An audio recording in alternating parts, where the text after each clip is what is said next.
Hola a todos, en este vídeo voy a mostrar cómo configurar los botones en este reloj.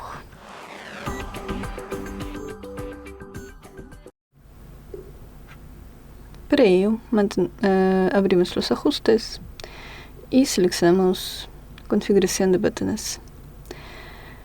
Seleccionamos configurar pulsación larga para el botón arriba y seleccionamos la función, por ejemplo, alarma.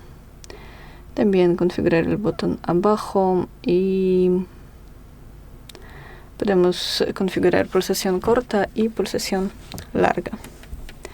Por ejemplo, música seleccionamos para pulsación corta y para pulsación larga,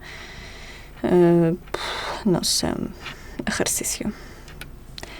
Y eso es todo. Gracias por ver, denle like y suscríbanse a nuestro canal. Adiós.